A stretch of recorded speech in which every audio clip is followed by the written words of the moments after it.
पहला प्रश्न राइटर ने पूछा, ईश्वर कैसे बात करता है और किससे बात करता है।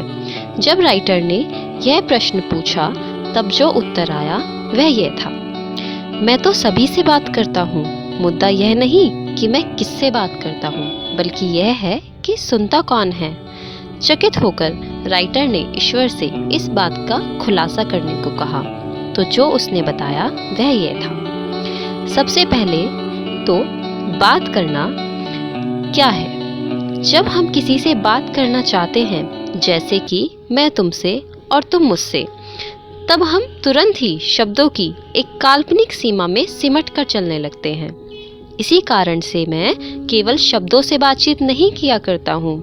दरअसल शब्दों द्वारा बातचीत मैं असाधारण स्थितियों में ही करता हूँ। मतलब शब्दों द्वारा बातचीत मैं बहुत ही कम करता हूँ। बातचीत करने की मेरी सबसे ज्यादा प्रयुक्त विधा है अनुभूति के माध्यम से बातचीत करना। अनुभूति आत्मा की भाषा है। इसका मतलब feelings are the language of the soul. Feelings आत्मा की भाषा है। तुम अगर कभी यह जानना चाहो कि किसी बारे में तुम्हारे लिए सत्य क्या है, तो यह देखो कि उस बारे में तुम्हारी फीलिंग कैसी है। लेकिन अनुभूति का अन्वेषण करना और उसे पहचान पाना कभी कभी बड़ा कठिन होता है, और यह समझ पाना तो और भी कठिन होता है कि अनुभूति सचमुच मौजूद है। फिर भी तुम्हारी सबसे गहरी फीलिंग में ही तुम्हारा सबसे बड़ा सत्य छिपा होता है। उन फीलिंग्स को पकड़ पाना ही असली कौशल है। मैं तुम्हें बताऊंगा कि यह कैसे किया जाए, बशर्ते कि तुम जानना चाहो। राइटर ने ईश्वर को बताया अपने पहले वाले प्रश्न का पूरा उत्तर चाहते थे। तब ईश्वर ने कहा, मैं विचारों के माध्यम से भी बातचीत करता हूँ। विचार और फीलिंग दो अलग चीजें हैं, हालांकि वे दोनों एक ही समय पर हो सकते हैं। विचार के साथ बातचीत करने से मैं ज्यादातर छवियों व चित्रों का प्रयोग करता हूँ। इसी कारण से बातचीत के साधन के रूप में शब्दों की कंपैरिजन में विचार अधिक प्रभावशाली रहते हैं। अनुभूतियों तथा विचारों के अलावा एक बढ़िया बातचीत के वाहक के रूप में मैं अनुभव को भी प्रयुक्त करता हूँ। इट मीन्स भगवान फीलिंग्स के साथ साथ थॉट्स और इमोशंस को भी हमसे बातचीत करते हैं। लेकिन आखिर में जब फीलिंग्स और थॉट्स और हमारे एक्सपीरियंसेस विफल हो जाते हैं, फेल हो जाते हैं, तब वे शब्दों का प्रयोग करते हैं। शब्द दरअसल बातचीत करने का सबसे कम प्रभावशाली साधन होता है। और ऐसा क्यों होता है? क्योंकि अक्सर शब्दों का गलत अर्थ निकाल लिए जाने की और उन्हें गलत समझे जाने की संभावना सबसे अधिक रहा करती है। लेकिन ऐसा क्यों है? क्योंकि शब्द होते ही ऐसे हैं। वे केवल उच्चारण ही तो होते हैं, बोल ही तो होते हैं। शब्द वे शोर होते हैं जो अनुभूतियों, विचारों और अनुभव की एवज में काम करते हैं। वे तो मात्र प्रतीक हैं, संकेतक होते हैं, वे सत्य नहीं होते। शब्द कभी भी वास्तविक वस्तु नहीं होते। किसी चीज को समझने में शब्द तुम्हारे लिए सहायक हो सकते हैं। अनुभव तुम्हें ज्ञान देता है, फिर भी कुछ चीजें ऐसी हैं जिन्हें तुम कभी भी अनुभव नहीं कर सकते। इसलिए ज्ञान के वास्ते मैंने तुम्हें एक और साधन दिया है, और वह है फीलिंग्स, और इसी तरह थॉट्स भी। तो सबसे बड़ी मुश्किल यह है कि तुम सबने ईश्वर शब्द को तो बहुत अधिक महत्व दे दिया है, लेकिन उसको अनुभव करने में बहुत ही कम समय दिया है। दरअसल ईश्वर को अनुभव करने को तुमने इतना कम महत्व दिया है कि अगर कभी तुम ईश्वर को अनुभव करते भी हो तो वह उस विवरण में बहुत भिन्न होता है जो कि तुमने ईश्वर के बारे में सुन रखा होता है। इसका मतलब ये कि कभी कभी हमें फील होता है कि भगवान हमारे साथ है, लेकिन हम उस बात को मानते नहीं हैं, क्योंकि हमने भगवान के होने का कुछ और सुन रखा है कि भगवान इस तरह होते हैं, इस तरह हमारी मदद करते हैं, और हमें अपने ऊपर ही शक होता है।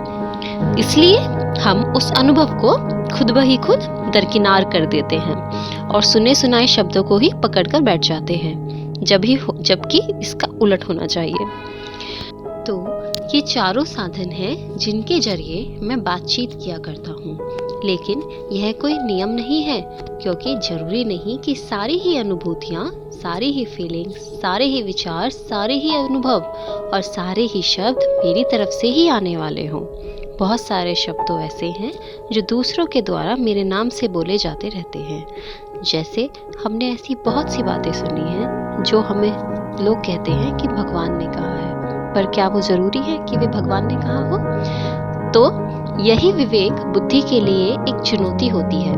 कठिनाई यह है कि ईश्वर द्वारा दिए गए संदेश और अन्य किसी और तरफ से आई सामग्री में अंतर कैसे जाना जाए, लेकिन एक सिद्धांत पर चलकर यह अंतर आसानी से समझा जा सकता है।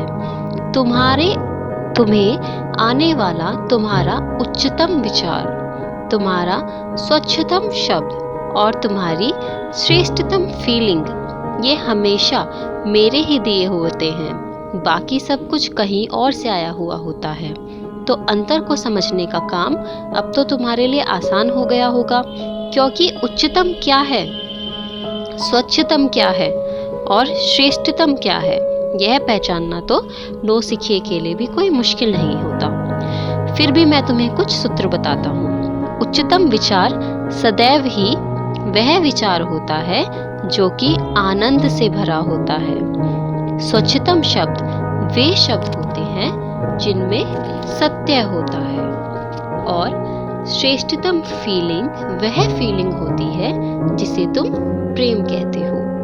आनंद, सत्य, प्रेम, इन तीनों को पर्यायवाची ही समझो। इनमें से किसी एक को पकड़ो तो बाकी दोनों अपने आप चले आते हैं।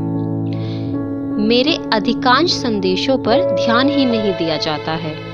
कुछ पर इसलिए क्योंकि वे इतने अच्छे होते हैं कि लोग यह विश्वास ही नहीं कर पाते हैं कि वे सच हो सकते हैं, और बाकी पर इसलिए क्योंकि वे इतने कठिन लगते हैं कि जैसे उन पर अमल ही नहीं किया जा सकता। बहुतों पर इसलिए क्योंकि उनका अर्थ ही गलत निकाल लिया जाता है, और अधिकांश पर इसलिए क्योंकि उन्हें ग्रहण ही नहीं किया जाता है। मेरे सबसे बेहतरीन संदेशवाहक है अनुभूति, लेकिन तुम इस पर भी बिलीव नहीं करते हो, बल्कि खास तौर से तुम अनुभूति पर ही बिलीव नहीं करते। अपनी अनुभूति की बात अगर तुम केवल सुन भी लेते तो संसार की जो दशा आज है वह न हुई होती। फीलिंग की बात न सुनने का परिणाम यह होता है कि उसी दिशा में तुम्हें बारंबार गुजरना पड़ता है। ऐसा मैं इसलिए करता हूँ ताकि मेरा उद्देश्य निष्फल न चला जाए और न ही मेरा संदेश अनसुना रह जाए। देर सबेर वह संदेश तुम तक पहुँचाना तो है ही। मैं तुम पर कभी कोई दबाव नहीं डालूंगा और न ही कोई जोर जबरदस्ती ही करूंगा, क्योंकि मैंने तुम्हें स्वतंत्र इच्छा यानी फ्री विल प्रदान की हुई है। जो तुम चाहो वह करने की शक्ति तुम्हें दी हुई है, और इसे मैं तुमसे कभी छीनता नहीं हूँ, कभी भी नहीं। तो मैं अपने संदेश तुम्हें बारंबार भेजता रहूँगा, हजारों सालों तक भेजता रहूँगा। संसार के चाहे किसी भी कोने में तुम चले जाओ वहीं भेजता रहूँगा, और तब तक लगातार भेजता रहूँगा जब तक कि तुम उन्हें ग्रहण नहीं कर लेते, उन्हें हृदय से नहीं लगा लेते और उन्हें अपना नहीं कहने लगते। मेरे संदेश सैकड़ों रूपों में आएंगे, हजारों मौकों पर आएंगे, लाखों वर्षों तक आएंगे। अगर तुम सचमुच उन्हें सुन लोगे तो उन्हें पाने से चूकोगे नहीं, और अगर एक बार तुमने उन्हें सचमुच सुन लिया तो फिर तुम उन्हें अनसुना नहीं कर पाओगे।